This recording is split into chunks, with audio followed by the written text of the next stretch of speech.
Do term limits empower women?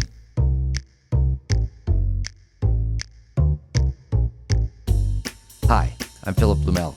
Welcome to No Uncertain Terms, the official podcast of the term limits movement for the week of September 5th, 2022. Your sanctuary from partisan politics. Entrenched incumbency is a roadblock for any underrepresented community for winning public office, including women. Today, we look at the data in an important interview with Professor Samantha Pettey. Also, former Congressman TJ Cox of California is the latest term limits opponent to be indicted for corruption. Let's turn the program over to Nick Tomboulides, Executive Director of U.S. Term Limits. Take it away, Nick.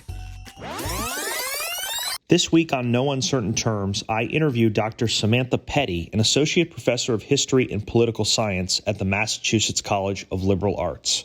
Her key research areas include Congress, state and local politics, as well as women in politics.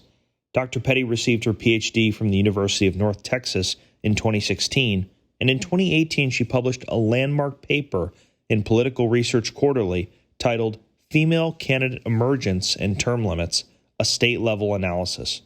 That paper looks at the correlation between legislative term limits and the number of female candidates for public office.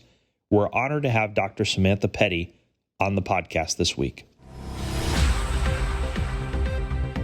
Let me just say, first of all, I'm a big fan of your work. I've actually cited your paper in committee testimony before here in the state of Florida and maybe elsewhere.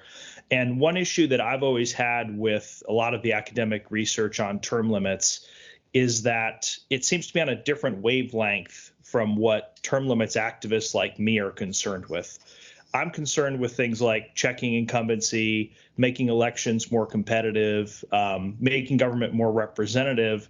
And it seems like a lot of the scholarly research on this is focused on stuff that's a lot less empirical. But what you did, your paper, I think is a refreshing move in the right direction. It's about female candidate emergence and term limits. So let me ask you, what motivated you to research that specific topic? And what were your main takeaways? I've always sort of been interested in how institutions can affect behavior.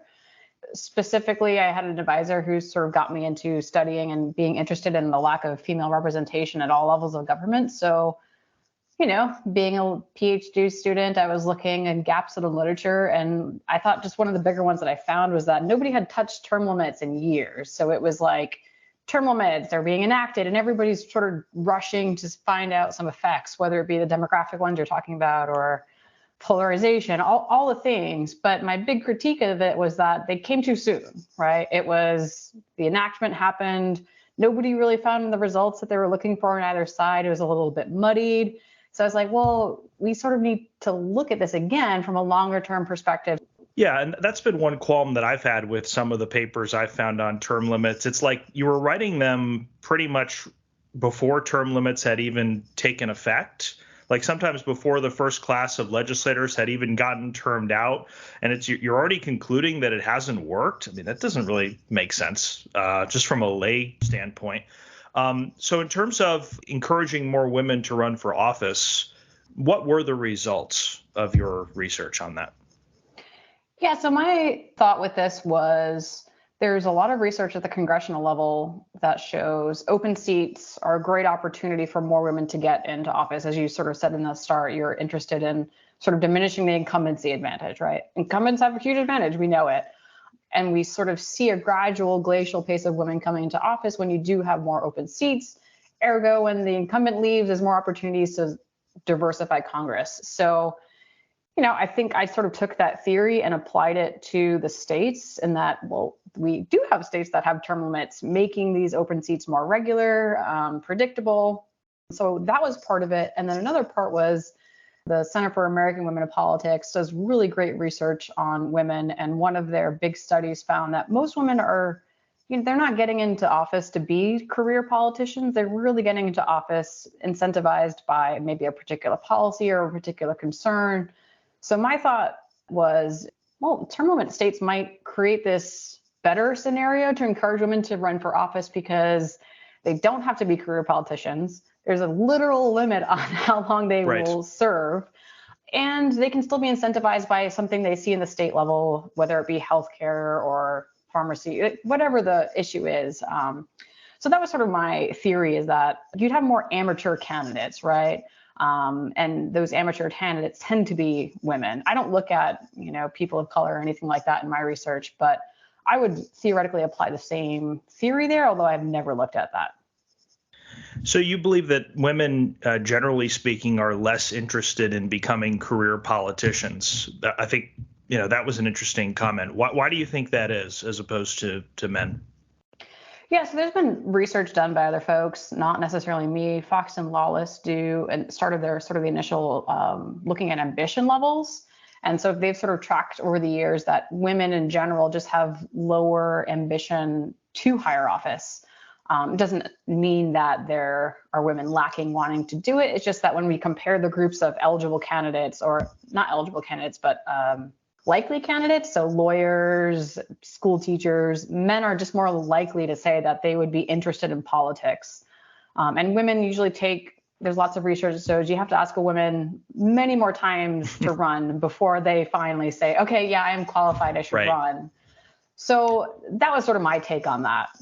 Yeah, I was talking to someone about this issue recently, and they were saying, well, women don't get elected as often as men. But what I read in your paper is that women get elected at the same rate as men. The difference is that women just don't run as often, right? So it's about getting a woman to throw her hat in the ring.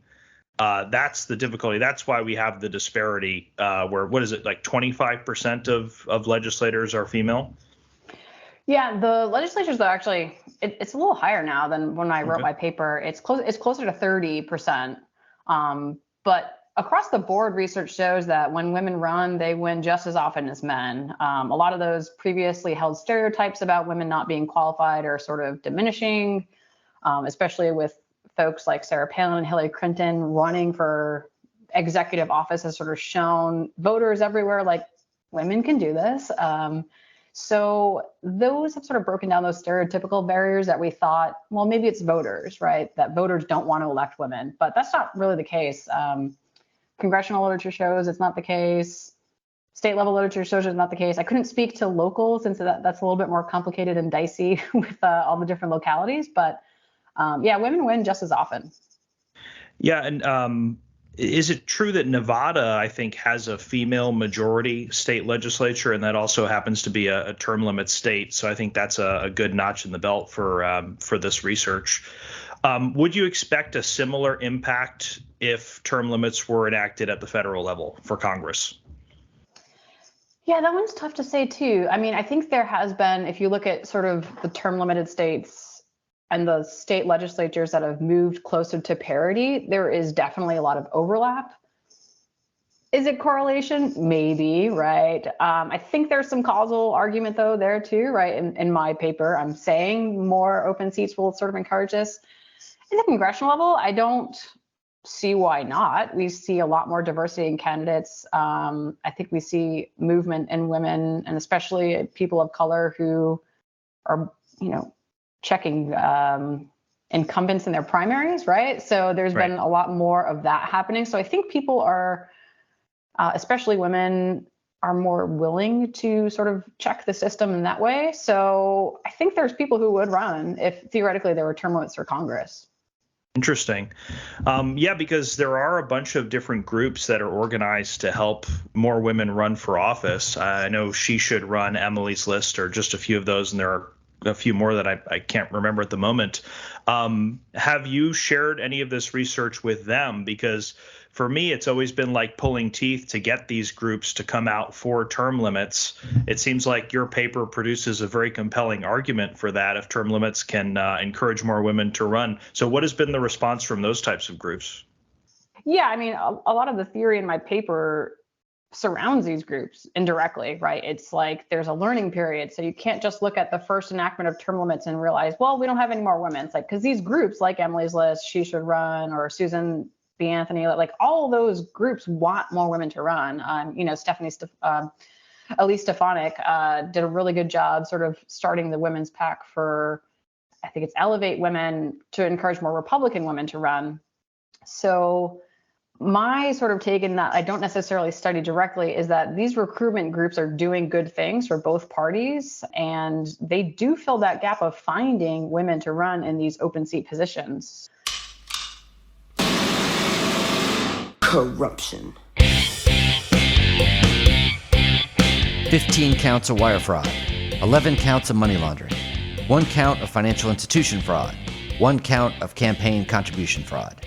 That's 28 charges listed in the indictment against former U.S. Congressmember TJ Cox of Fresno, California. Hey, and let's add one more: opposition to congressional term limits. Cox lost his seat in 2020 to current Representative David Valadao as the financial shenanigans were coming into the light. He was arrested on August 16th of this year after the FBI investigation that led to the 28-count indictment. The federal indictment accuses Cox of using a series of business entities to funnel money to himself and losses to his business partners. The FBI says he skimmed money from these businesses to create secret accounts that he used to pay his personal debts, private school tuition and such, and funding of his political campaigns. He documented imaginary board meetings of his companies and lied on applications to secure loans. Between 2013 and 2018, he allegedly siphoned off over $1.7 million for himself. Some of this made its way into his campaigns for Congress. He allegedly distributed $25,000 to relatives and businesses so that they could contribute to his campaign. The IRS has a beef with Cox as well, with over $145,000 in unpaid federal income taxes. Perhaps upping his corrupt ambitions, Cox ran for Congress in 2018. Now, who knows how long he would have spent in Congress if the FBI had not been on his trail, as the re-election rate of Congress members running to keep their own seat is well above 90%. As it happens, he only spent 1 term in Congress. In this case, corruption led a politician to Congress, but more commonly, Congress leads a politician to corruption. Many a politician runs for Congress with higher aims, at least in part, but ends up rationalizing and participating in the system of soft corruption that is required for permanent re-election without serious competition. Corruption is highly correlated with tenure in office, as long tenure breeds not only arrogance and security in office, but also results in greater opportunities for corruption and temptation to fall for them. It is no wonder Representative TJ Cox refused to sign the USTL Congressional Term Limits Pledge. Cox had a goal for his time in Congress, but it did not include doing the people's business and then returning to private life. No, Cox went to Congress to be a career politician and to scam the public forever.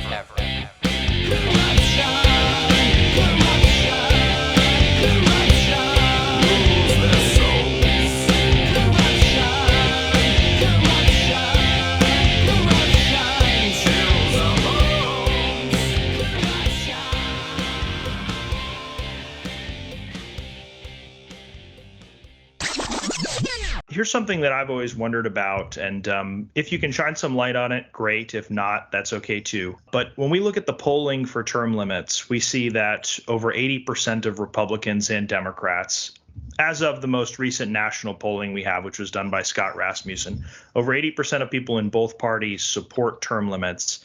And yet among elected officials, there is a huge disparity between Republican elected officials and Democrats. Like, of the 100 folks who have signed our pledge among members of Congress, incumbents, only I think 3 or 4 of them are Democrats. The rest are Republicans. I'm not saying these Republicans really support it. I'm not saying they're not being disingenuous. But why do you think, at least publicly, Democrats are so outnumbered in terms of how elected officials feel about term limits? Yeah, I'm not sure. It's sort of an interesting paradox of voters versus politicians, and then the partisan divide, right?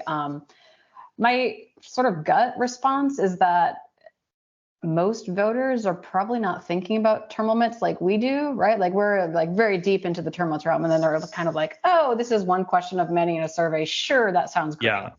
I couldn't tell you why Republicans versus Democrat politicians feel that way.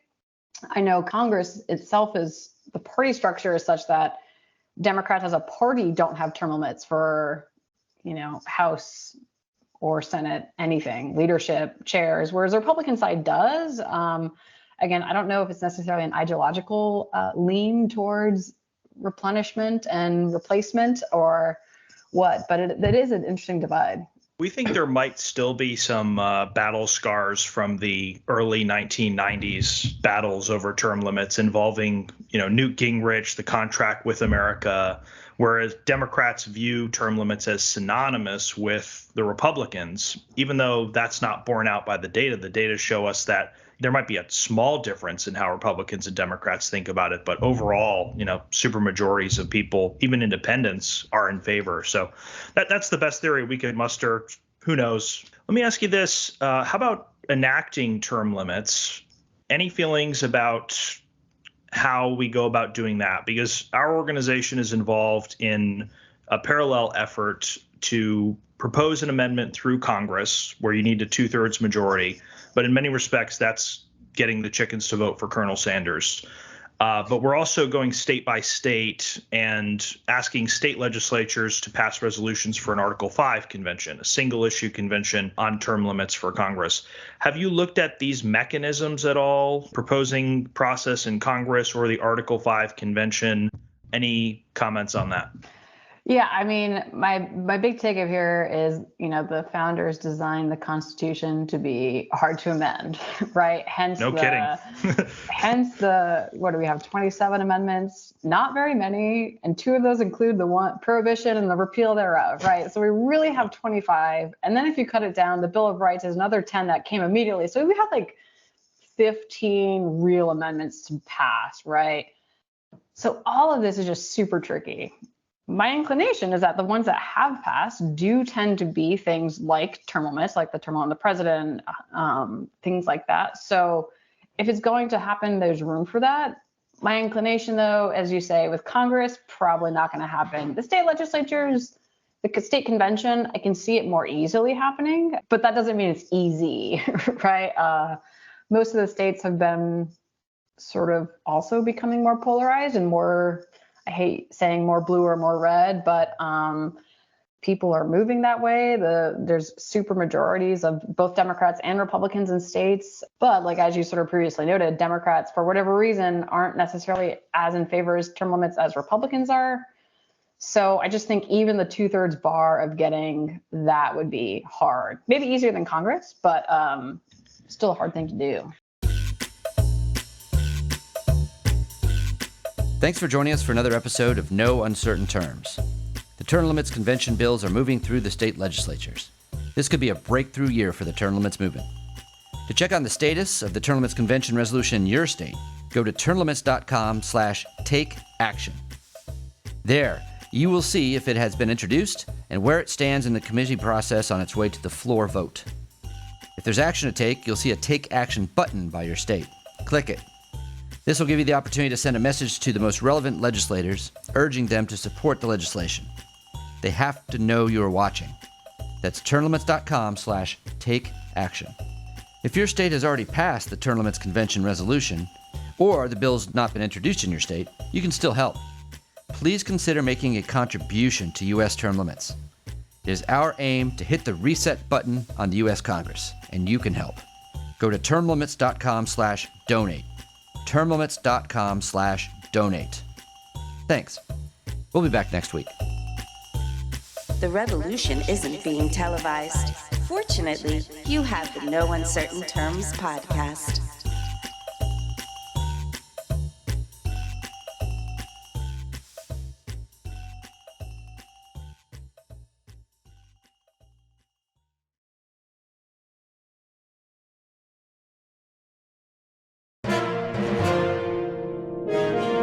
USTL.